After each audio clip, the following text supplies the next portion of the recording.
بالله من الشيطان الرجيم. بسم الله الرحمن الرحيم. الحمد لله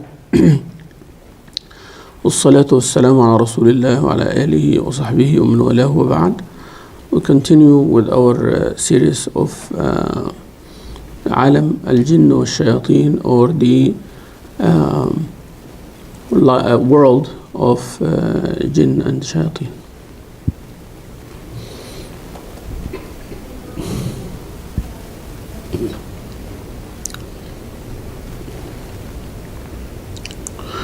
We are with the new chapter today, inshallah.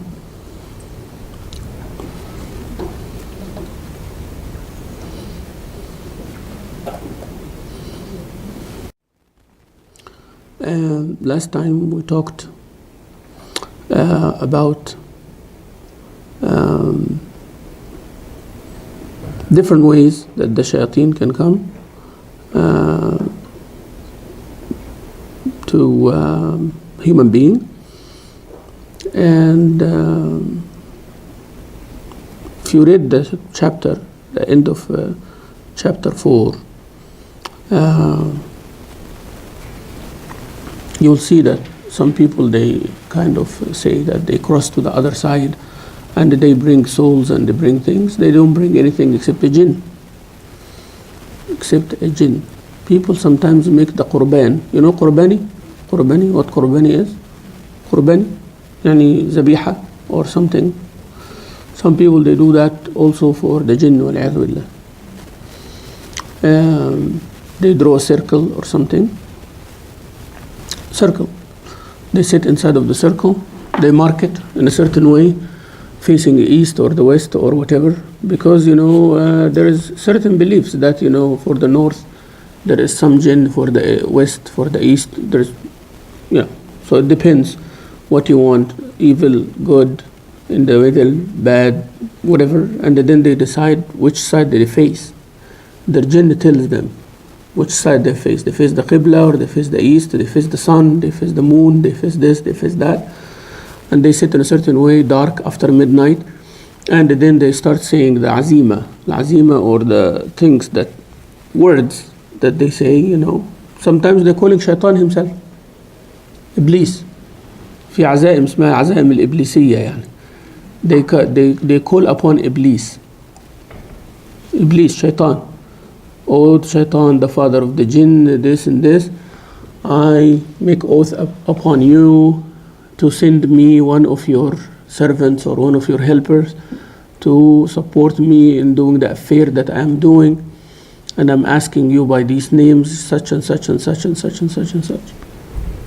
And then comes the other side asking for their help, for their need also.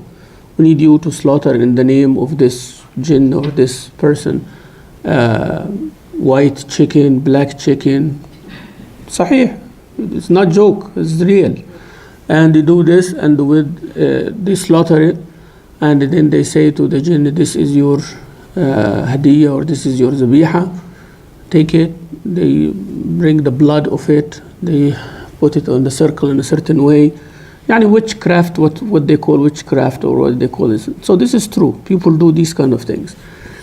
And they write sihr with the blood of that thing, or all of that. So basically, people, after they doing that, then they have their own supporter. They recruit someone. So they recruit someone of the jinn has a certain ability. Okay? So they come and you go there and they said, I need the soul of my mother, my grandmother, or my father. Okay? So the soul does not come, because the ruh is in the control of Allah Azza wa Jal. It's gone. Khalas, it's not going to come back to you and talk to you. So whoever dies do not come back again. Okay, do not come back again to this world in any form. And of course, they are not going to come back in their body form, because the body is buried. So the only way that they come back is the ruh. And nobody comes back to tell us what is on the other side. This is ghaib. No one can come and tell, oh, I am in my grave, and this is what happened the first day, this is what happened second day. Where the ruh is going to come from? Where? Come from where to talk to us about what? So basically, no ruh comes back to tell us what happened. All the time, if you see, the ruh comes back to tell you what to do or what happened. What happened in the past? Or they tell you, I'm good and all this. Ask them, where are you now? No answer. Okay? Where are you as a ruh now? Are you in Jannah or hellfire? How is it in the grave? What is alam al-barzakh? They will not answer. They can't. That means it's a jinn. All this comes under the ruh, and the spirit is a jinn. Is a jinn recruited by the person who claims that they are bringing the ruh of your whatever. Okay? And then they start talking to you. And as I told you, there is qareen for everybody, right? So that qareen did not die. Yani my qareen leaves me the minute I die. So they are there. Okay? The qareen is there somewhere. It does not die with me. Qareen of jinn was assigned to me to deviate me or to give me the bad things. That's what the qareen does. The Rasul ﷺ told you the hadith, you have qareen from the angels and qareen from the jinn. And when you die, khalas, maybe they can be assigned to someone else. Yeah, assigned to someone else. So basically, those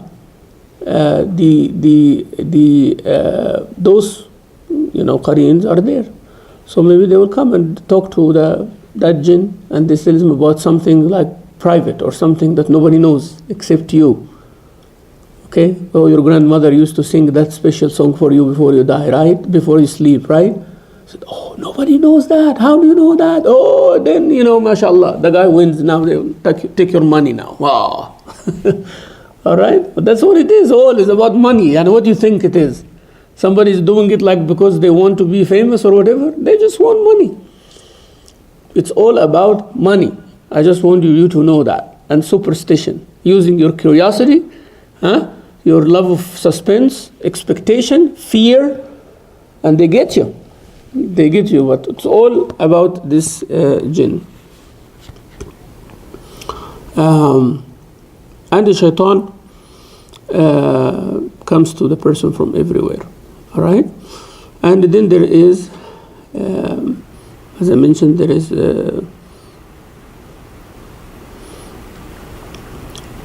different ways of the shaitan that he will do these things. And then the author mentioned the story of somebody. Did you read that part?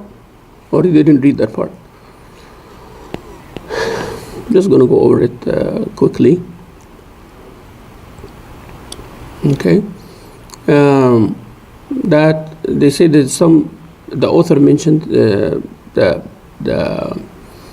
experiment of one author of a book. It's called Ahmad Izzuddin al-Biyanuni. He wrote a book called Believing in the Angels.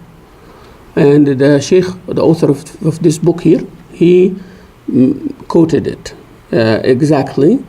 And he said that how the people who bring the spirit, what they call them, like those sessions, what they call it in English. The session of the spirit calling, spirit summoning, whatever it is. You know what I'm talking about, right? They sit together and they make certain things just to give the awe part. Now we do this, now bring the candles. All of these are like nonsense. All of these things are nonsense. Trust me, I know. If they have a recruited jinn, they don't need all of this. The jinn is already on them, but they have to make the suspense with the candles, and when the candles start doing this and doing that and all of this to create that atmosphere of like, ooh, like this. Okay? That's it. So I would love, wallahi, to be invited to one of those. I really do. I'm sure, I'd love to be invited. I'm on YouTube now, so just invite me to one of those. I really want to talk to one of those, Like, I'm curious too. I want to ask questions. But they do not like anybody come with that attitude. Okay? So anybody coming with a challenging attitude and all that, they said, oh, it's not going to come. The souls, they want you to be humble. They want you to believe. They want you to, okay, yallah, bismillah, ta'ala. It's not going to come, right? Incantations. Incantation. Yeah. So, all right. So he said that this man, he knew somebody who said that he brings the souls, and he uses the jinn in good stuff. But there has to be a medium. I give you something that there is a medium, but the medium has to be a child. Remember? Now, this is the part that makes you think. If there is a human being who becomes the medium, that means the jinn enters his body, right? So he's already possessed. So now, what is the classification of that person? Is he possessed or he's not possessed? Is he good himself or he's not good? What does he serve exactly? Like how degrading to human being that you can take, you know? How degrading. Like for somebody to become the vehicle, like, you know, they just go out, and why? What for? So why they don't have it themselves? Like why the person himself does not start speaking, you know? Like, okay, now the jinn is gonna come and he's gonna start using me as, why it has to be like this? So they hurt people and they bring this jinn, and this is not something Islamic, this is not something religious. Anyways, so that person actually sometimes become happy that he is the medium. Those people sometimes they are like happy. I'm the medium of the jinn. You know, jinn speaks through me.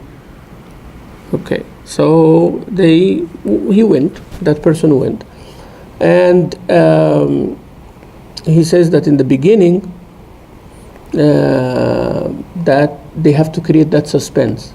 Tasbih, dhikr, la ilaha illallah, astaghfirullah, Allahu Akbar. We have to say it 100,000 times and 2 times and this time 2,000 times. You know, creating all this atmosphere that you are speaking to high spirits and to good things.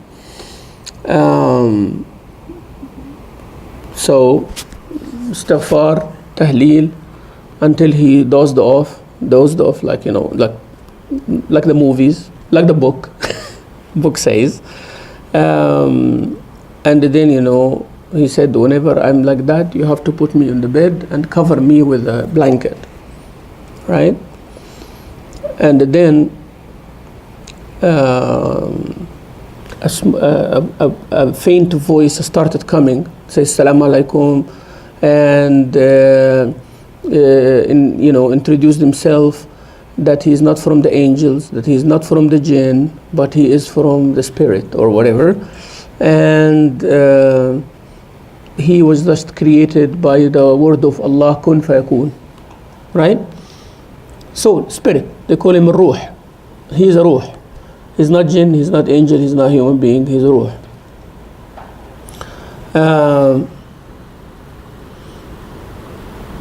And he says, he told him that jinn is under his order and the angels above him, and between him and the Jibreel alayhi salam there are 5 people.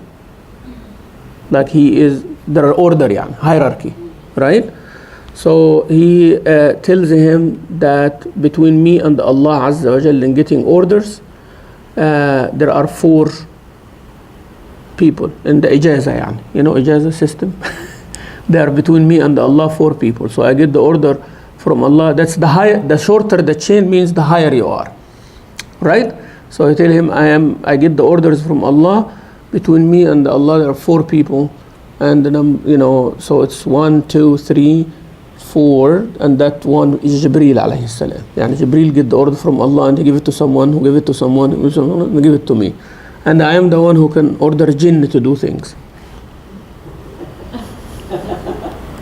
Alright.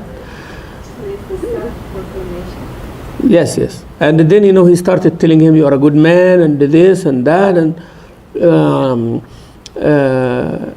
and so on. And Allah chose you, and He gave him promises, amazing things. So he said that I submitted, like to this experiment to see how it's gonna go, and asked Allah to save me from problems. Because it's fitna, right? And when somebody starts telling you about past things that only you know, right? And tell you how you are at your work right now, you kind of becoming like you let your guard down when they start speaking about future. You get the idea? You see where the trick is? So if I start telling you things that happened to you 20 years ago, and only you know,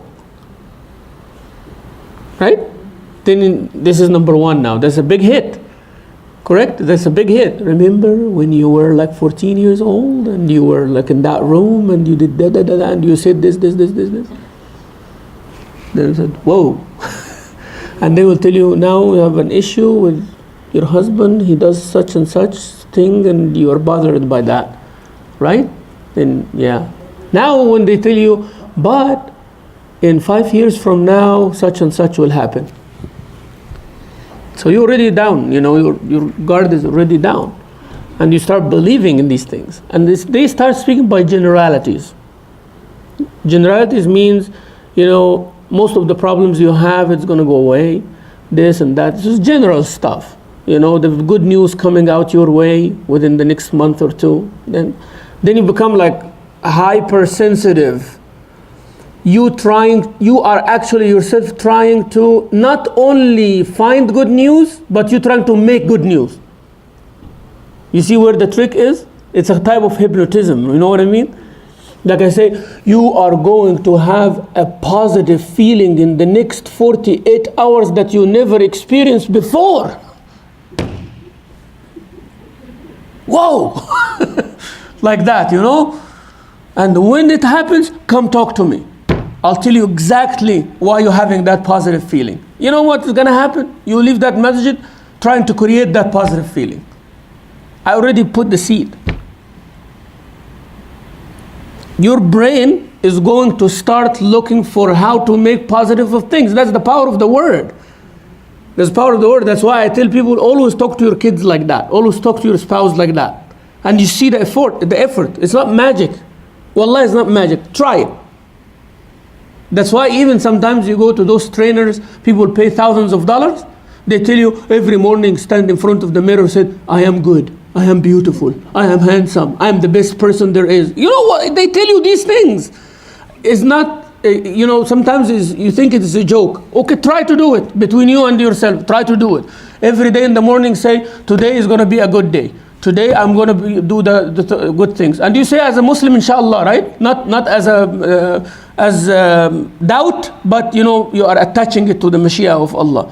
Today I'm going to make the best of this day. Today nobody is going to bring me down.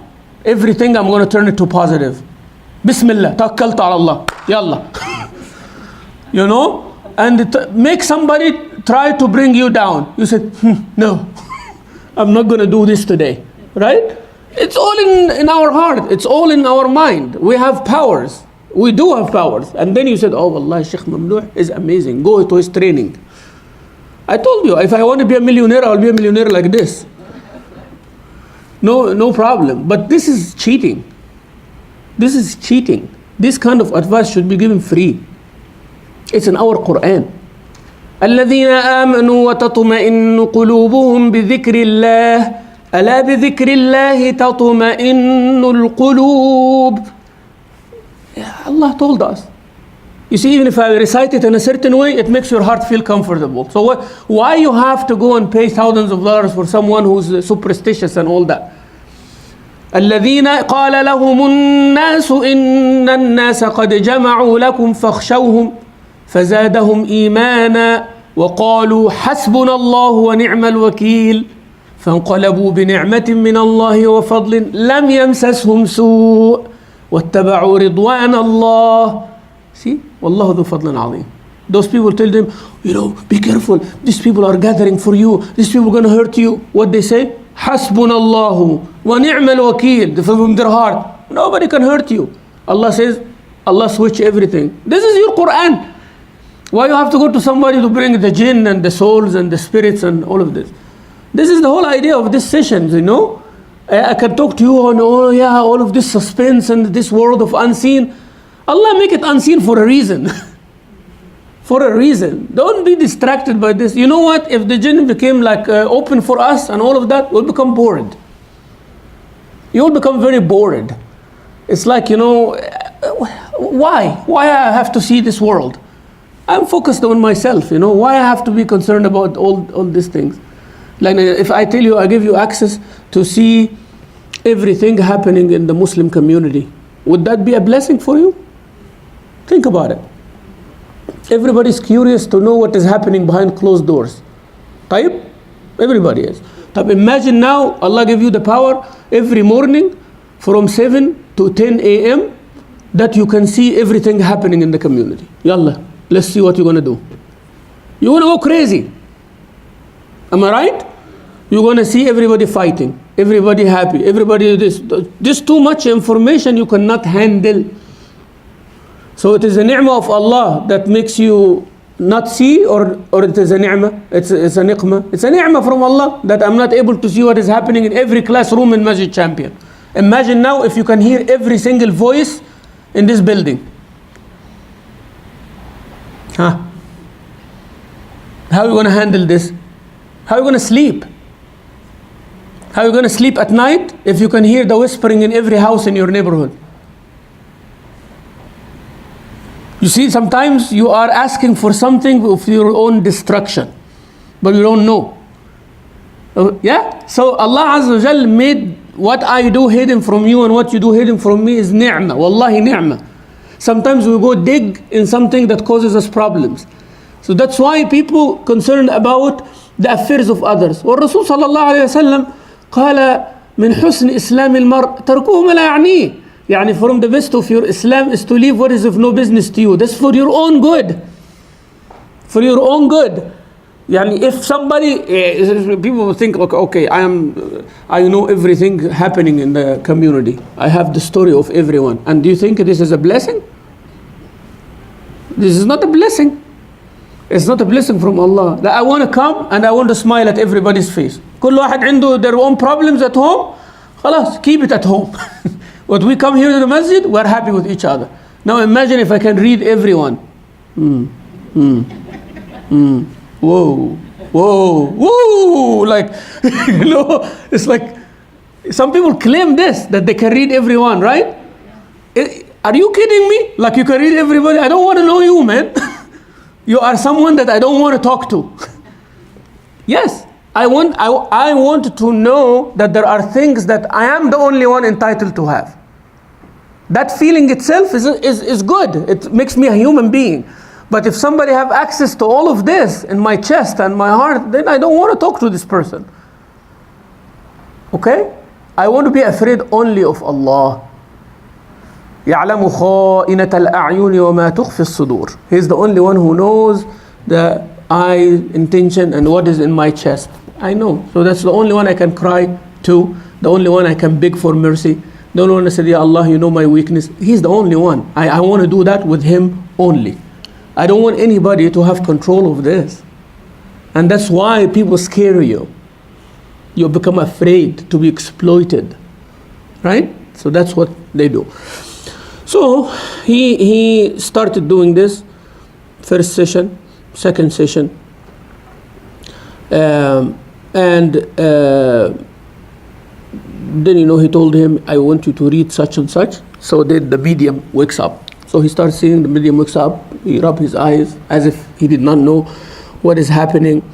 And every time he comes, they give him this beautiful promise, amazing future, bright, career, all of these things. And then they come and they talk and all of that. Then sometimes this medium start becoming a friend with him, and sometimes while they are eating, then the message comes. So now they don't need a session. That means he is crossed now, right? They don't really need a session or anything like that. And then someone comes and said, I am such and such angel, or I'm such and such companion of the Prophet. Like he started bringing now the visitors, right? So now you open the gate to that world now. And always giving him the things like that. So he said, some people they're from angels, some people they're from jinn. He said Abu Huraira radiallahu anhu came. They say, he said, and some people from the awliya, like Abu al-Hasan al-Shazili and all these people, and some people like from the fuqaha, yani jurists and all that. So this guy here, it become an open gate, yani. And you are opened on the highway of the, he put him on the highway. Well, that's how they get you into that black hole. You know what I mean? Like they suck you in, because now it's you feeling that you are upgrading. You're feeling that you are becoming someone, and actually it is dangerous. If someone start talking positive, you start believing things. As I said, you can talk positive to someone, but you can actually control them through it. Like some people, they have insecurity problem. Just an example, insecurity problem. And they feel that they are not, like for girls, for example, they feel like they are not beautiful. They're pretty in everything. Alhamdulillah, mashallah, but they feel they're not. Said, I'm ugly. They say that. Teenagers, a lot of time. But you tell them, no, you're beautiful. But imagine if some people start saying that all the time, right? So it gives them confidence, because they have lack. You brought them up here, so they became normal, right? Now, if somebody is in the normal, already in the normal, I just give you an example, right? Somebody have low self-esteem or something, or they are low confidence, so you're bringing their confidence up by positive. Normally, they don't go above it, because they're already having a lack in the issue, deficiency in vitamin D or vitamin confidence, call it vitamin confidence. And then you take the vitamin, and that's it. Even if you take extra dose, it's not going to do anything. It will be passed with the urine or whatever, right? But it will level whatever deficient. So that's good here. Okay? Type. What if someone normal, and you start boosting them, you're beautiful. Now it will increase. So like someone normal blood pressure, now they have high blood pressure. Sahih? You want to bring it down now, right? But people keep giving the same dose that they're giving to the first one. This is going to hurt that one. Now, can you imagine that someone is actually extra beautiful, and everybody started telling them you are beautiful? What does it do? Arrogance. It creates a problem now. You see the idea? So don't be surprised that some sheikhs might even be deviated faster than a normal person. You get it, right? So if someone with knowledge enters that world, and then they start saying things, and you feel that you are getting closer to Allah. You are getting closer to Allah. You become addicted to it. It's sweet. This is the feeling that I've been looking for with my knowledge, and everything is not happening. Suddenly it's happening now. And I'm talking to the world of the Jinn. I'm talking to the angels. Right? So it makes you feel so good. Then you are sucked into that realm without even you feeling it. You think that you are doing good, but somebody's telling you are amazing, you are great, you are a wali, you are the best in this community, people this, people that, and we say, whoa. Like if you are not paying attention, then you are under the spell now. Is that clear? Very dangerous, right? Yeah, so be careful what you're doing, with whom you're doing it, how you're doing it, and all of this. So he says that they told him, this is the certain dhikr you have to do. You have to read Surah Al-Waqi'ah. He recites Surah Al-Waqi'ah. They told him, your father is going to come after a little bit. Now, this is the gift, right? Your father. So he said somebody came. He does not see anybody. All this, he is hearing voices from the medium. That's it. Can be anything. I really want to see. I want to see. Ya akhi, forget about bringing someone dead. I would go and tell him, my dad is in Kuala Lumpur, I want to see him here. That's actually easier than bringing someone from death, don't you think? Yeah. طيب, one jinn, he brought the arsh of Balqis to Sulaiman. So carry Shaykh Mustafa from his sleep, bring him here, I see Salaam Alaikum, I touch him, kiss him, and take him back. Or, even better, Take me there. Why I have to pay $2,000 ticket?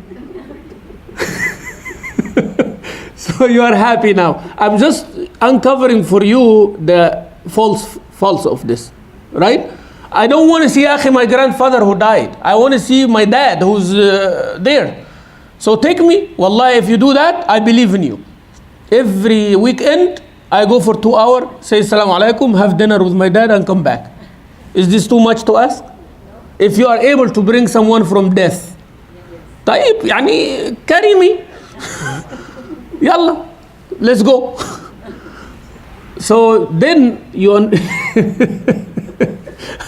I know, I'm just telling you, like sometimes you have to use your brain. Use your brain. You sometimes very excited and you miss the point. You know, sometimes we are looking for something and you're missing the point. I use this example a lot because it happened to me few times and Allah saves subhanahu wa ta'ala. How many times you are standing you are in your car and you are in a red light, right? And you start moving while it's still red. Why? Because you are looking at the one after it. It turned green and without you even feeling, because your guard was down, right? And you are just waiting for the light green. And you saw it, you've completely forgot that this is different from that. Your eye was somewhere, you became so distracted of the obvious. So distracted of the obvious. That's why they say, you know, someone, you are looking everywhere for a wife or for a future wife, for a future husband, and it is right there in front of you in the community, right? Or someone, like movies come and say that. Someone is looking for, you know, girls left and right, and some co-worker, very nice lady, is with him. And she actually would love to be his spouse, but he's looking everywhere. And even sometimes come ask her for advice. Have you considered this one? And then after the movie, 2 hours wasting our life, you know, he marries her at the end, yani. I'm telling you, like my children tell me, Baba, you are not a good man to watch movies with. They actually told me, they give me that title, you know, you are the movie burner. Movie burner. And whenever I sit with them, the first 5 minutes of the movie, I said, that's how it's gonna work, you know? Because the plot for me is like only one thing. You know, they give us, because I was studying English literature, you know, when I was an undergraduate. And you know, when you study literature, then you know that there are a major theme and there are few themes that come under that. The major theme of life that any movie does is what? You know, I will give you a formula now that will burn every single movie. Do you want to hear the formula? Okay. Imagine a person who is in the forest, right? Forest is full of challenges, full of things unexpected, full of diseases, full of problems, right? And he wants to cross to the other side of the forest. And then he comes in the forest and he enters a tunnel or a cave and he fights all these bad monsters and all bad things until he comes out of the tunnel to the clear, right? To the nice life that he was looking for. That's basically the theme of everything. Think about it, right? So that forest is the challenges. That is where the plot is going to be. And this is the protagonist. This is the person who is going to enter. This is the hero. From the first few minutes of the movie, you kind of know who's that person, that everything is going around, right? Even if he's not there, if he's appearing in the middle of the movie, you kind of expect it, you know? Because you know that whoever is there, this is not what the movie is about, right? All of these things building up stuff. So where is the guy who's going to enter the forest? In my head, right? I'm focusing. All these details does not concern me now. I am looking for where is the challenge, all right? So challenge comes, then I know that somebody's going to come out good of this challenge. So all the drama does not actually concern me now. So I'm not enjoying anything, basically, right? Until you come out. So you find this guy and that lady, and she keeps looking at him. She keeps looking at him, and he's not paying attention to her. Khalas, the movie is, now I'm not focusing on the movie anymore. Because I know at the end of the movie, they're going to marry each other. Or somebody lost their child when they're young. I know that when they grow up, they're going to meet them or something like that. So the whole movie is about that. So this is the issue, right? So sometimes people create that suspense to you and you keep holding to the rope. Even you know yourself where it's going to end, but you surrender to the sweet dream. You surrender to the sweet, good things that have been told. Now, so here is the catch. Your dad is going to come. Let him talk to you, but don't ask him any questions. Why? Because if you ask him questions, Dad, do you remember this? And he fails, it's a problem, right? So they will tell you, don't ask any question out of respect. Okay. So, why? Why? He's my dad. I want to ask him about things and memories that we used to do. And said, even the Qareen of the Jinn knows everything, but he does not know every single light things, They will come up with excuses. As I told you, if I go there and I tell them, Yalla, show me, they'll say, your attitude is no good. You have to believe, you have to come. So I said, okay, now I believe. He said, no, you cannot work because you're lying. They have to have someone vulnerable. Someone who's vulnerable, and they will know. And by my experience, I know who's vulnerable and who's not. Okay, so that's the whole idea.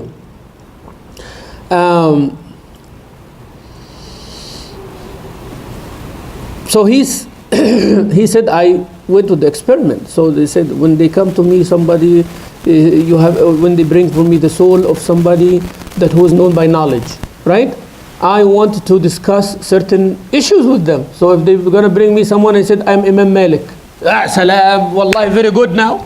Why I have to go and learn fiqh of Imam Malik from anyone alive? If I can learn from the man himself.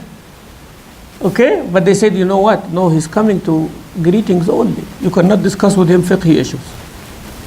So what is the point? Why are you bringing Imam Malik now? If I cannot discuss with him, the fiqh. What is the point of Imam Malik coming? And can you imagine if this is true stuff, I would go, right? I will pay whatever money. I will even make a fundraising for it.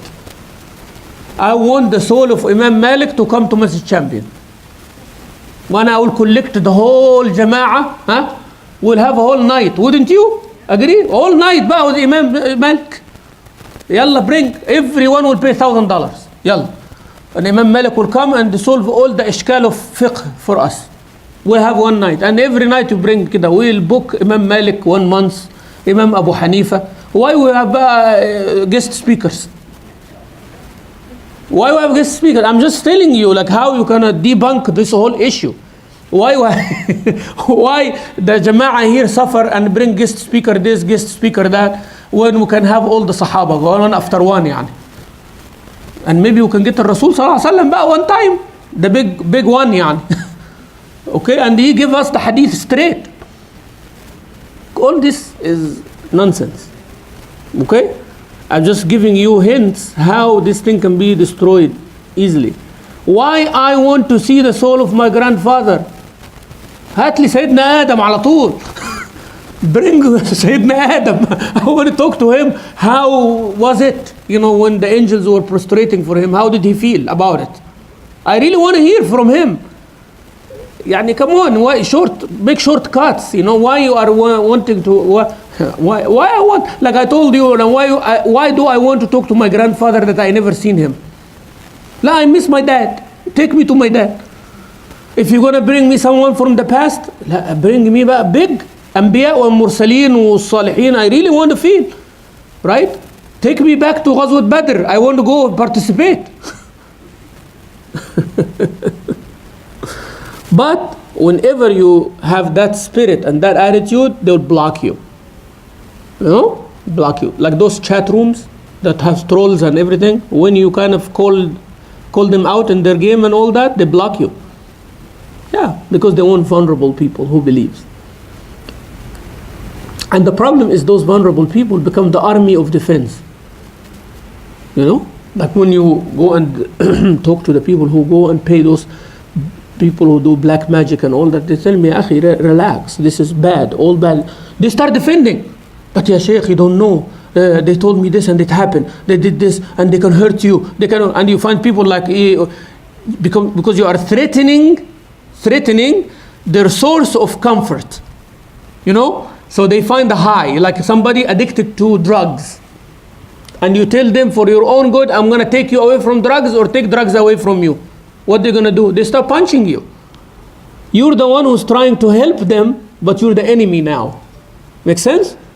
So that's exactly like drugs. So those people who are under the control of these deviated people, they are the ones actually who's gonna fight you. It's not gonna be an easy thing to fix. You are going to get to a huge war, not with those people, but the vulnerable people. That's why we want to raise the iman by knowing these issues. Raise your own iman to become confident in your own abilities that Allah Azza wa Jal give you. So now, what would be the next thing when he start calling them in their bluff or their problem?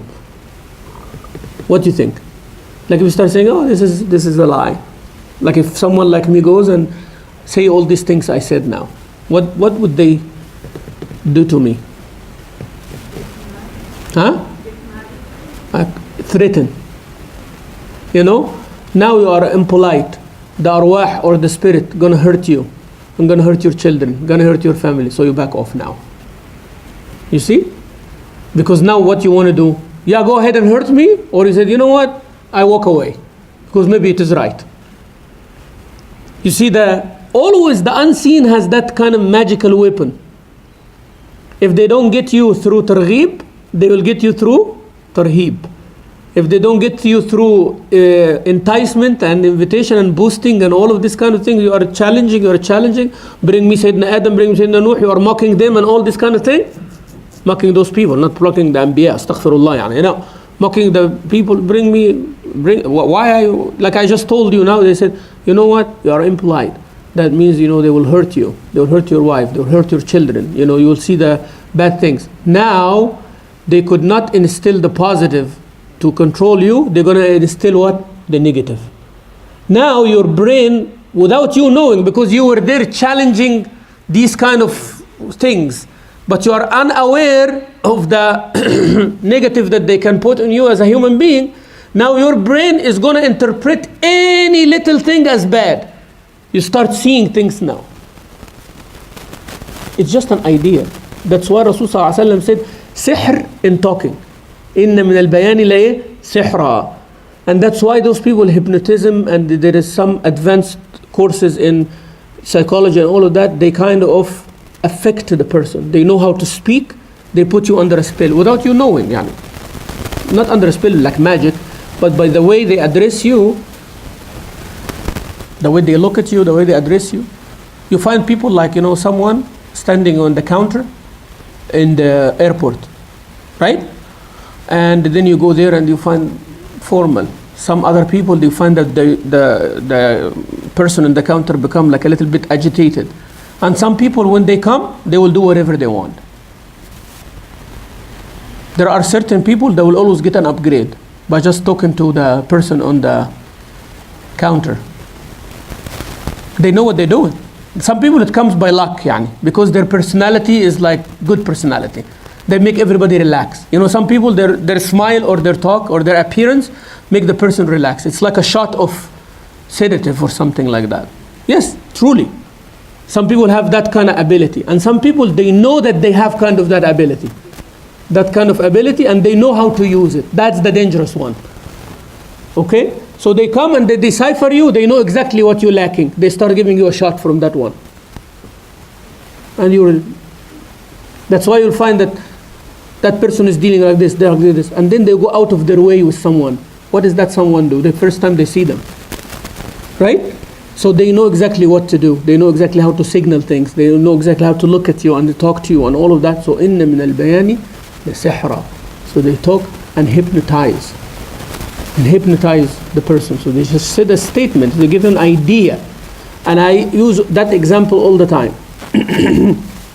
How many of you bought the car that you wanted to buy? Like the car that you're driving, it is the actual model that you wanted to buy. How many of you did that? None? You just got a car? Your husband gave you a car and you said okay? Okay, right. Let me ask the question in a certain way, in a different way. I have like a dream car in my head, right? Everybody has, kind of. So how many of you have a certain model? I'm not going to ask you what, so don't. I'm just making an experiment here. So how many of you have like a certain model that you wish you would be driving? Okay. When you drive on the freeway, you notice that you see that car more than any other car? Yes or no? Yes? Without you even feeling it, you're actually looking for it, but you don't know that you are looking for it. That's why you're seeing it. It is there. Now, I want you to make an experiment today. Just change the model. Change the model for today. Yeah, instead of I wanted to drive this Mercedes, I want to drive a Lexus and see what happens. You will start seeing that model of Lexus more. Okay? Tomorrow, start changing the model. You will start seeing that model more. And keep doing that, and you will only see that model more. I'm just telling you the power of the thought. Once the thought is planted in your head, everything around you serves that thought. That's the point I'm trying to make. Use that car example in planting positive, because mostly we plant negative. You see? So a sister comes out and say, all the women in the community, they are jealous from me. They are evil-eyeing me. Guess what? You're going to be evil-eyed. Because you're already ready for it. You know? But if you say, nobody's going to evil-eye me now because I am with Allah Azza wa Jal and I'm doing my adhkar. So you're going to do your adhkar, and anybody evil-eye you, there is a shield. Because the confidence inside of you, قُلْ لَنْ يُصِيبَنَا إِلَّا مَا كَتَبَ اللَّهُ لَنَا. Only with Allah. So even if you are evil-eyed, you know how to deal with it and move on. You are not going to hang everything on evil eye, because that's what the only thing you will be seeing. You know, you will say, you know, every time I go to the masjid, somebody's going to criticize me. Guess what? Everything would be said to you going to be a criticism. It's not criticism, for God's sake. It's not. People say the same exact thing. One person will interpret it as jealousy. One person will interpret it as envy. One person will interpret it as a threat. One person interpreted as hate. Same thing. Why? Because they planted the thought in their own head. That's why I'm telling you. Focus on a model, you're going to see it the minute you come out from the masjid. All the way until you're home, you're going to only see that car popping up everywhere. It is there. It's not, because you cannot look at all models at the same time, right? Something have to stand out. So call it in your head, you'll see it. That's why I'm saying, like, you know, say, I am going to the masjid to get comfort. You're going to get comfort. Everything happen in the masjid will give you what? Comfort. I'm going to go to the masjid to show these people who am I. So you are going to be oblivious to anything good, because now you are consumed with your own self. You see the power of the thought? You know, the hadith, the kalam. That's why these people come and they talk to you. They hypnotize you. They make you relax. And then they start saying either good things or negative things. That's why children in a very abusive relationship, they become abusive or depressed. Either or. Either or. Because, you know, one of the two extremes. And healing them becomes a big challenge. It's a big challenge. A woman comes out of domestic violence, it's a big challenge for her to trust a good marriage. You know what I mean? So she was in an abusive relationship. Now she got out of it, alhamdulillah. Now she find the good man who's complete opposite, 180 degrees opposite of the one before. She is having problem to trust. Yes or no? That's why she needs healing. She needs a lot of medicine, you know, treatment. Somebody constantly talking, building the trust back. The man is not the problem. It's like someone who has a tumor. You know, tumor, not malignant, but benign tumor on their spine, and they are living with it. They're making their eye weak, they're making their hearing weak, they're making their, and the tumor now has to be removed. Has to be what? Removed, because they're gonna die. Now, removing it is a good thing or a bad thing? It's a good thing. But guess what? They already adapted to live with the bad. You remove the tumor, the eyesight is spiking up, right? The hearing is spiking up. That's why it is like you have electricity. If you increase the electricity of a spike, it can burn your appliances. Right or wrong? But extra currents is good. It's more power. But more power can destroy the good things, because the things were used to. So you have someone in the prison, never seen the sun. And after 15 years, you put them out in the sun. They can become blind, even though it is a good thing. See? So I'm giving you the secrets of this psychology of things. That's where all this jinn, sihr, jadoo, evil eye, all this thing, most of it, 90% of it is not there. Is not there. I am telling you, people come to me, they will never ever believe me that they are healthy unless I write a ruqya for them or do something physical. That is the only time that they will feel they are healed. I swear. Okay? And good people. No, ya Shaykh, fi magic. There is black magic. Ya akhi, wallahi, there is none. There is none. I take my word, fi magic. And I see this bad dream. And I see this. And my husband did this. And all right, here. Do this one and read it and put it in the water. Make ghusl 7 days. You will be good. I said, Allah, Shaykh, mashallah. Now if I'm someone like $500, right? 500. Ooh, that one is big. That needs a month of treatment. No, this needs a few sessions. People love that. They will not believe me when I'm truthful. They will believe me when I lie. See how we create monsters? We create monsters. It's our own. Nobody did it to you. You did to yourself. Where is Rabb al-Alameen? Where is Ihdina as-Sirat al-Mustaqim? Where is Hudan lil-Muttaqeen? Where is Fihi Shifa'un lil-Nas? Where? Quran says Shifa, Shifa, Shifa, Shifa. Why I have to come and do Shifa for you? Do for yourself. Do ruqya for yourself. Trust Rabb al-Alameen subhanahu wa ta'ala. So they will threaten you and all of that. You just walk away. Don't even get into the argument. I'm giving you, so don't challenge anybody. Don't let anybody threaten you. Say, just, you know what? That's it.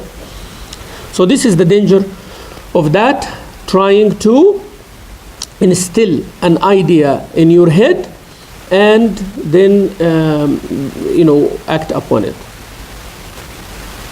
So I want you to read that story, and you will understand it, inshallah. On the ghaib also, they add 100 lies to one truth, right? As Rasulullah sallallahu alaihi wasallam told us, and Abdullah Ibn Abbas told us. Rasul sallallahu alaihi wasallam himself, he tested Ibn Sayyad. Ibn Sayyad was a Jew person. They said that he became a Muslim later on, and they said that he was connected to the Jinn. Some of the companions even doubted that he is al-Masih al-Dajjal. Some of the companions doubted that he is what? Al-Masih al-Dajjal waiting to come out. Yeah. And even what emphasized that nobody knows where he dies, where he was buried, where did he disappear, nobody knows. So one time Rasul sallallahu alaihi wasallam said, I'm going to test him. So Rasul sallallahu alaihi wasallam received Surah Al-Dukhan. Hamim wal-Kitab al-Mubin, inna anzalnahu fi laylatin mubarakah, inna kunna munzirin. Surah Al-Dukhan, yani. Hamim al-Dukhan, smoke. And then Rasul sallallahu alaihi wasallam, the Sahaba used to write the wahi after him. Okay? So he took the piece of the paper or the skin or whatever it is that has Surah Al-Dukhan, and he hid it behind his back, Rasulullah sallallahu alaihi wasallam. And he has his companions with him. So Ibn Sayyad was sitting behind a palm tree and enchanting his spells or whatever he's doing, speaking in a different tongue. Okay?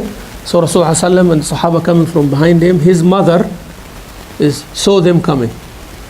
So she told them Muhammad and his people coming. So he stopped humming the things, because Rasulullah wanted to see what is. So he stood up and he met Rasulullah sallallahu alaihi wasallam, said, what's going on? Rasulullah sallallahu alaihi wasallam said, I'm hiding something behind my back. Tell me what it is. You see?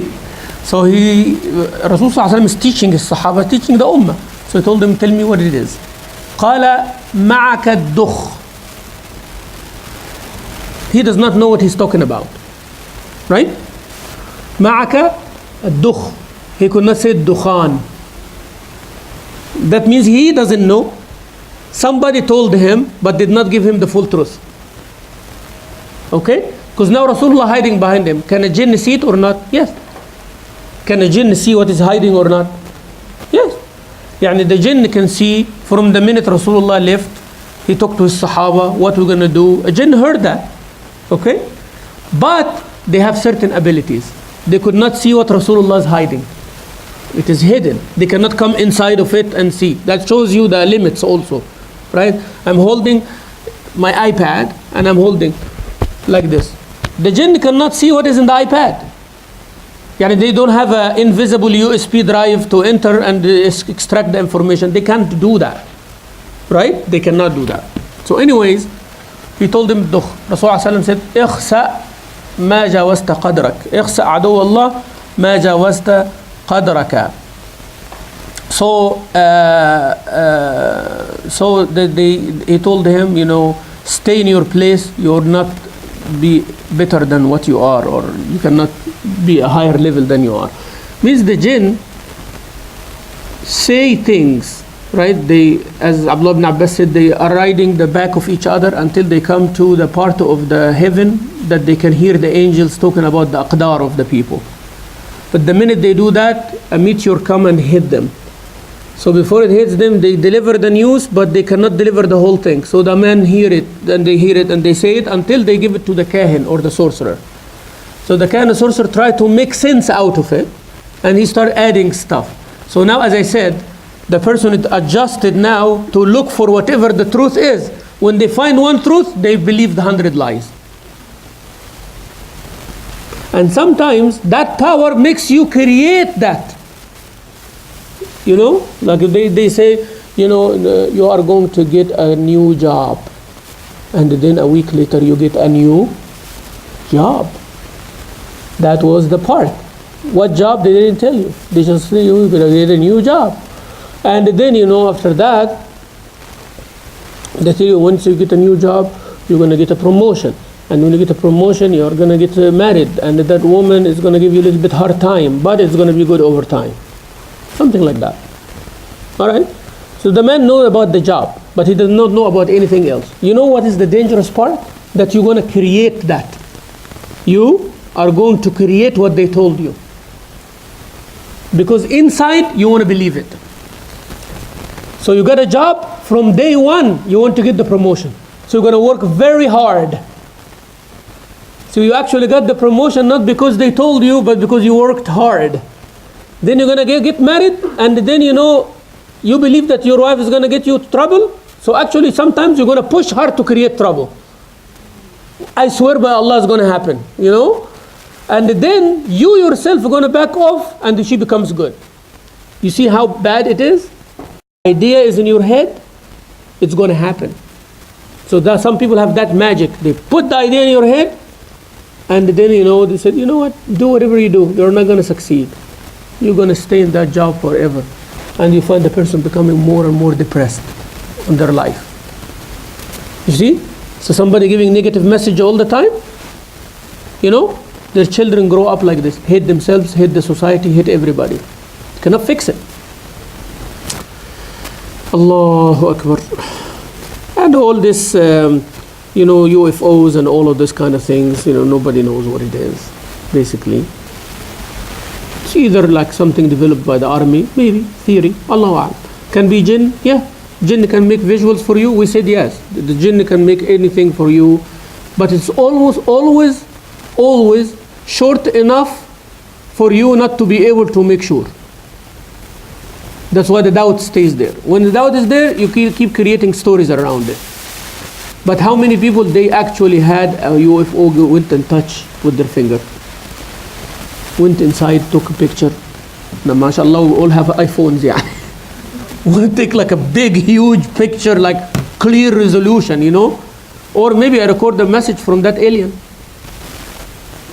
That would be the thing of the day, you know. But then what? I'm asking you, then what? What if I did that? Then that alien never shows up again. So what is the point of what we did? And what does it do to us?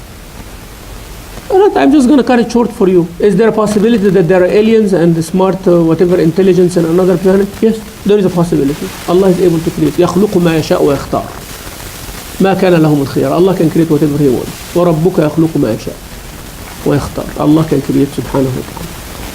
How can we fight all this superstition and all these problems? Inshallah, in the next 10 minutes we'll do that.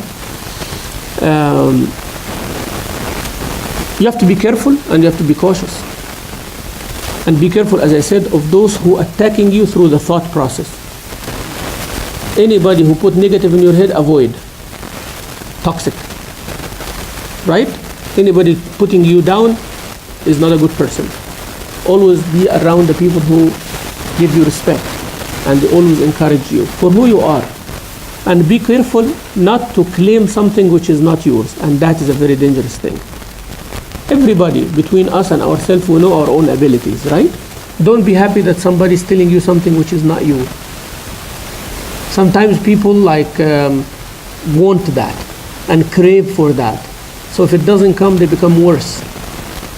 Okay? So I knew myself, went to the doctor, and the doctor told me, Shaykh, you have to take care of your health, you have to go to the gym, you have to lose weight, you are kind of overweight now. Okay? So now there's a professional, and I know that about myself. I don't need him. I can see my clothes getting tighter. There is nothing clearer than that. Then I come and I tell people, I say, Shaykh, what? You're healthy, mashallah, look at you, you're great, what are you talking about? I don't like that. I don't like that. I know that I need it. The professional told me that I need it, right? Your job is to encourage me to do it. You know what? We're all supposed to be healthy, Shaykh. You always can be better. Even if you are okay, I would tell you, you should go exercise. That is the person I need in my life. You get it, right? So don't accept or crave for someone to give you something that you don't have. Okay? No, you want to have more education? Don't listen to the people who said you have enough. Okay? You need to be healthy. Don't listen to people who said, oh, you're okay. Why you are... No, we always need to be more healthier. We need to be healthier. Okay? So someone tells you, Alhamdulillah, you are praying, you are better than those. At least you go Wednesday. Why you want to go Tuesday? Why you want to go Friday? You look at the people who don't. No, I don't want that person. I want the person who tells me, I know some people who go every day. That I want people to encourage me with these things. They want me to be better than who I am right now. I don't want people to tell me things that I know I don't have. They're not helping me. They're not helping me until it becomes a complex. There are some sisters and some brothers even and some youth, they got used so much to people commending them with things that they don't have, that if people stop, they feel bad. They feel bad. Okay? So stop overdoing it and stop abandoning it, neglecting it. Give encouragement and positive to people, but don't overdo it. Is that clear? Don't overdo it. You find someone low, bring them to normal. You someone normal, maintain it. But don't spike it. Spike it, high blood pressure, as I told you. It can hurt them. Not. And when somebody is up there, maintain it. Maintain it. And bring them to humble, right? But don't overdo it, because you can have a low blood pressure. So be careful of the extremes.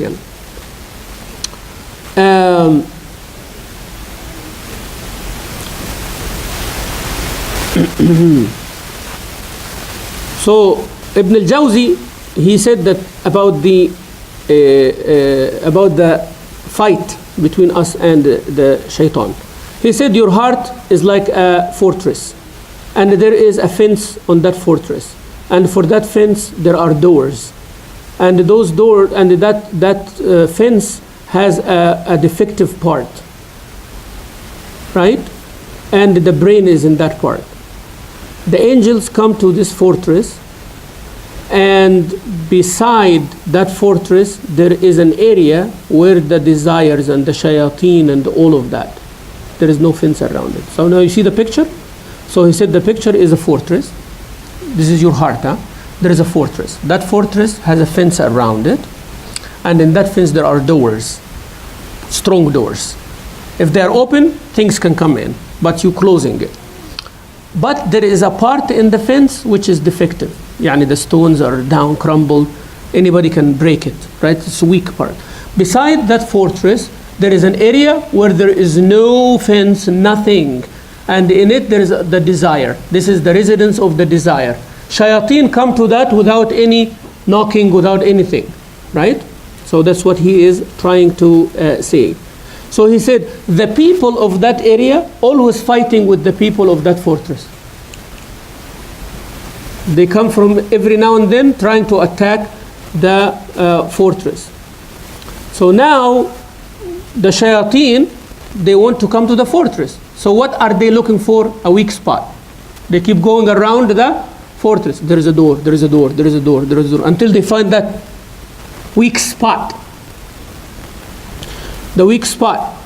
But the weak spot, you know that there is a weak spot, so you're putting a guard on it. But that guard has abilities. The more weapons you give him, the more things you give him, the more able he can defend. The weaker he is, the easier. So all this fortress will not mean anything if they get through. So they will never, you need a guard that who never sleeps, who never or you have to alternate the guards.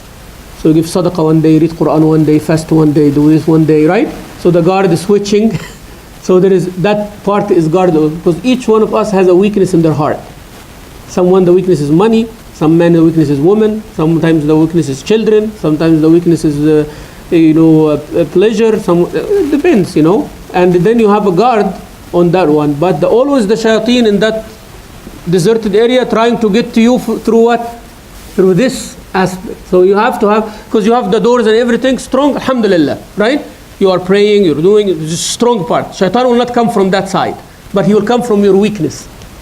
So either you build it up, or weakness is there, so you have to have a guard on it all the time. One time a person asked Al-Hasan al-Basri, قال أينام إبليس?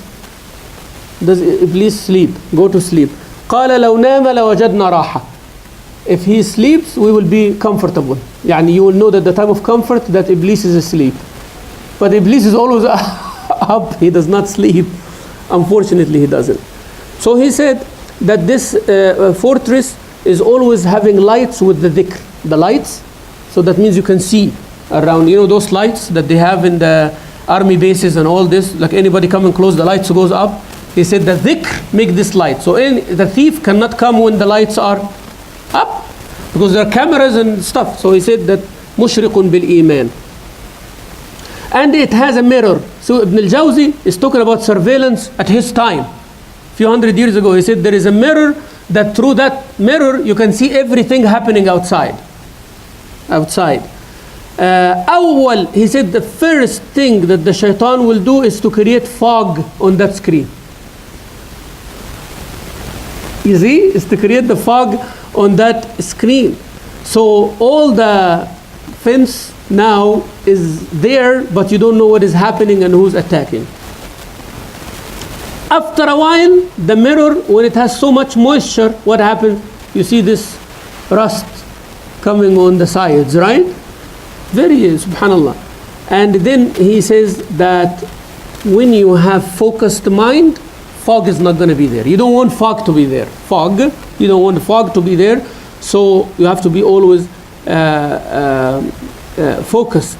And whenever you are focused, your guard is always up and seeing the screen and doing all of that. So the whole idea of what Ibn al-Jawzi said, this is a great book, by the way, called Talbis Iblis. Talbis Iblis, the confusion of Iblis. And he have sections. He said the Talbis of Iblis on the lay people. Talbis of Iblis on the student of knowledge. Talbis of Iblis on the people of ilm. Talbis of Iblis on the people of worship. So he comes from your weak point or your strong point and try to defect things. So you have to be cautious. You have to always hold to the Quran and Sunnah. The more you are with Quran and Sunnah, the less the shaitan and the jinn can hurt you. You always be with Allah Azza wa Jalla. Ad-du'a. You know, whenever you hear something in Quran and Sunnah says do your best to do. Say this is my assignment. Alright? So keep the dua and seek Allah's help. As I told you, Hasbunallahu wa ni'mal wakeel. Wa fawwadu amri ila Allah. La ilaha illa anta subhanak inni kuntu min al-zalimin. Make this your word. Astaghfirullah. Always be with Allah Azza wa Jalla. وَقُلْ رَبِّ أَعُوذُ بِكَ مِنْ هَمَزَاتِ الشَّيَاطِينِ وَأَعُوذُ بِكَ رَبِّ أَنْ يَحْضُرُونَ. The book has, mashallah, all these du'as. Memorize them, write them down, cut and paste on your computer, print it, have it as a fold in your wallet or something, read it every now and then. This is how you memorize things. Alright? Create to yourself the means by which things become part of your life. I'll repeat this again. Create yourself, to yourself, the means by which you're going to become better. Alright? So how I can memorize all these dua as a Shaykh? Start. You know, take 3 or 4 of these dua, as I said, print them in your computer or in your iPhone. Have the screen. Put it in notifications, right? Create an alarm, alright? Saying that there is even apps for that right now, right? And then alarm, dhikr time. Say, you know, I'm going to do it before the ishraq, and I'm going to do it before the maghrib, right? After asr and after fajr. After fajr and after asr, I'm going to do this. So 3 of them. You say, I'm going to repeat each 100 times. And you read and you read and read until it sticks to your head. After 1 month, 2 months, I know this dua has become part of my life now, right? So now I need 3 more, 4 more, 5 more, like that. Keep going. Every year you will find yourself, your dua increased. Your protection from Allah increased. You're going to the Quran, increased. Following the Sunnah, increased, right? And that's what you need. Increase in that will be decrease in doubts. Decrease in that will be increase in doubts. You know, the more the destruction in that wall, the more attacks will come from ash-shayateen. Wal-'iyadhu billah. Seek refuge in Allah before you enter the bathroom. A lot. That's a dangerous thing. Many people don't pay attention. If somebody asks me about the bathroom, that they have the sink and the shower and all of that, make sure that the toilet commode is always covered. I'm giving you the advices now, right? Make sure that part that you call the bathroom, which has the shower, which has the cabinets. Some people, mashallah, have bigger thing that has a jacuzzi or whatever. You know, all of this is not what we mean by khala'. Al-khala' is where you respond to the call of nature, number 1 and number 2. This is where you do it, is the considered khala'. It does not matter how small or how big. So if you have a door, that room is only for that purpose, that is the khala'. Now if you have a room for many other purposes and that's part of it, so that commode is the khala', that parameter. Are you with me? That's why we make wudu there, no restriction. But make sure it is what? The lid is closed. Make sure it is clean all the time. So you don't want a mess. Trash is always out because the shayateen comes on najasa. Now, you know, if you do toilet paper which is used and you do it and they keep it a lot in the bin, right? That means najasa. So now you are actually expanding the parameter of najasa. Are you following? So it's either you get the flushable ones. Here I'm talking very, you know, details, but if I'm telling you, I'm connecting the knowledge part with the practical part. Okay? So it is better in the bathrooms to have the trash bins with the lid. You know, the one that closes, that's much better than the one which is always open. Alright? Because you put the najasa in it. Okay? So now instead of najasa in one spot, najasa became in 2 spots. Right? And the najasa is physical, smell, you know, and look. Yani something that you see as najasa, that it smells or feels like najasa, and it exists. Right? So you make sure that it is closed, and you make sure that you do it every day, especially before you go to sleep. You throw in the trash and put it outside the house. Right? If you can do that on a regular basis, that would be great. All the trashes in the house before you go to bed, right? it is put in the major trash bag and in the bin outside. I tell people, wallahi, follow the system, you'll be good. Trash, you put it out the night before, so they pick it up in the morning, you bring it back. This is good. Have that cycle and seek the help of the household. Everyone have a rule.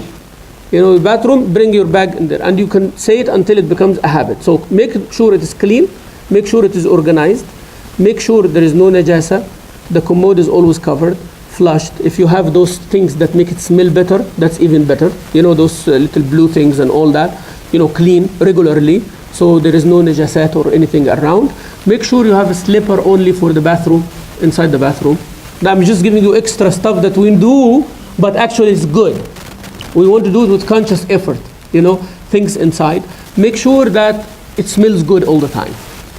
So all these things I know we do, but when there is towels and everything, make sure that the towels are always dry, always clean. All of these things repels shayateen. All right? But when we enter, you say, Allahumma inni a'udhu bika min al-khubuthi wal-khabath. What is the other thing to keep the shayateen away? Whenever you are angry, you say, a'udhu billahi minash shaitanir rajim. Before relationship, intimate relationship between husband and wife, ista'adha should be there, not only from the husband, but from the wife as well. That's why before you go to bed, even there is no relationship, but before you go to bed, you say, A'udhu billahi minash shaitanir rajim. Clean your bed with your hand like this, Bismillah, A'udhu billahi minash shaitanir rajim, Bismillah ar-Rahman ar-Rahim, A'udhu billahi minash shaitanir rajim, Bismillah ar-Rahman ar-Rahim, right? Or, do the sheet like this, Bismillah, Bismillah, like this, And if that relationship is intended, both should say, A'udhu billahi minash shaitanir rajim, Bismillah ar-Rahman ar-Rahim. Whenever you hear the braying of the donkey, you should say, A'udhu billahi minash shaitanir rajim, because it's so a shaitan. Rasul ﷺ told us that. Before you read the Quran, you say what? So before you do something good, before you do something lustful and halal, before you enter the bathroom, you say, A'udhu billahi minash shaitanir rajim. Good, I'm going to read Quran, but I say, A'udhu billahi minash shaitanir rajim. I don't want him to spoil this ibadah. We have to, I want you to read what Ibn al-Qayyim mentioned in his book Ighathat al-Lahfan. He mentioned here about seven things that why the wisdom behind seeking refuge in Allah before reading Quran. You're going to read Quran, why are you seeking refuge in Allah? So he mentioned the wisdom. He said Quran is shifa, and you don't want shaitan to take that healing away from you.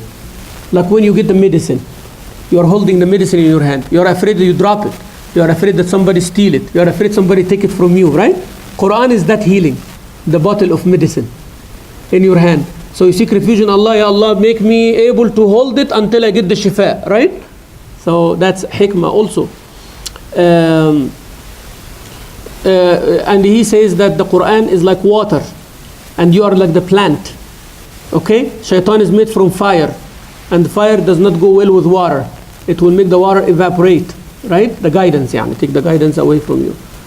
The angels come close to the person who recites the Quran, and you seek refuge in Allah from shaitan. You don't want the shaitan to be there, so the angels do not come. You want it to be clear, so the angels can come. You clean in front of your house, so good people can come. But if the house is not good, they will not come. Like imagine if some people inspecting the neighborhood, and they said the cleanest backyard or the cleanest front yard, we're going to go greet the person in that house. So what do? You make sure your yard is the best, because you want to impress the people coming.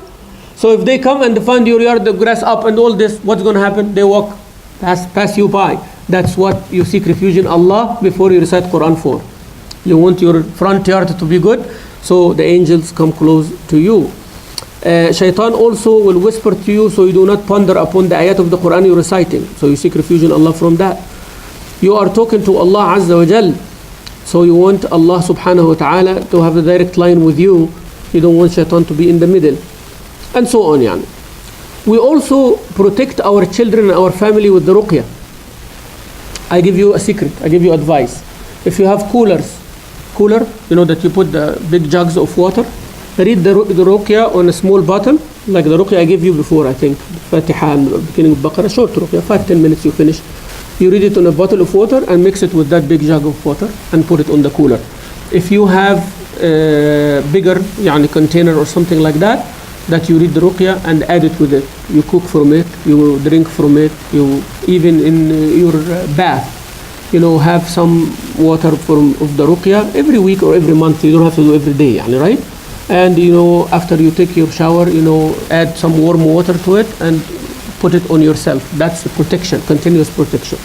So whatever water that you assign to drink, make the ruqya and add it to it. Whatever water you cook with or something, add ruqya to it. Whatever water you take bath, every few weeks you do add the ruqya water with it, and always seek refuge and read Surah Al-Fatiha, Qul Huwallahu Ahad, Qul A'udhu Birabbil Falaq, Qul A'udhu Birabbin Nas, on your children before they go to school, when they come from school, or go to a party, to a wedding, things like that. And it is written in the book as well. Always have the dhikr of Allah.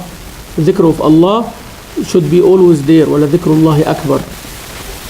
And you read, inshallah, that it will tell you about the hadith and about many things that talking to us about the power of the dhikr of Allah.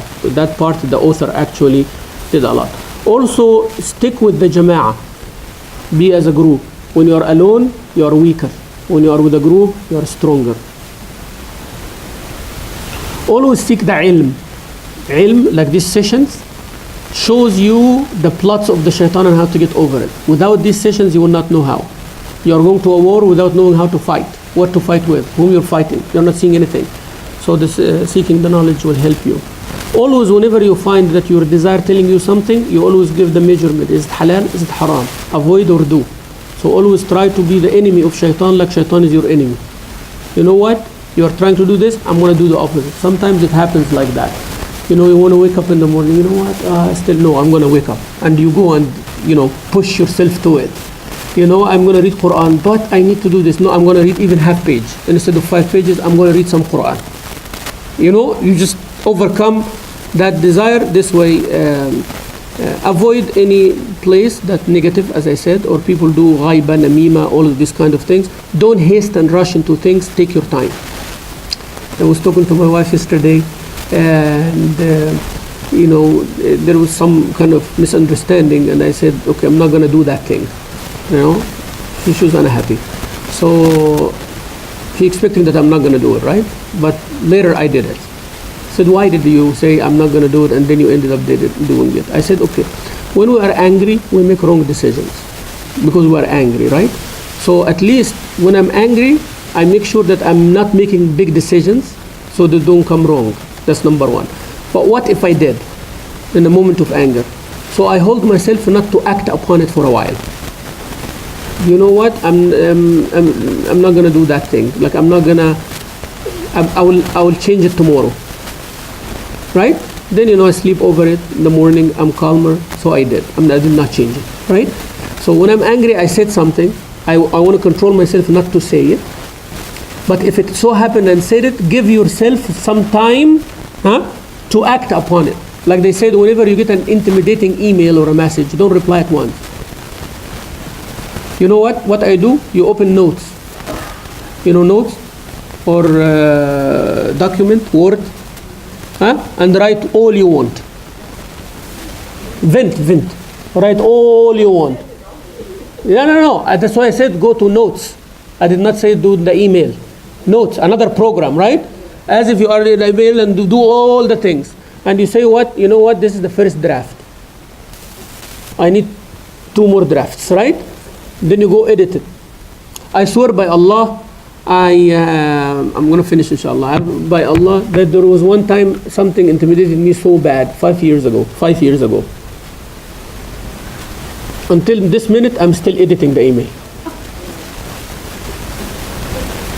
I'm telling you, I'm saying this serious. It's not an email.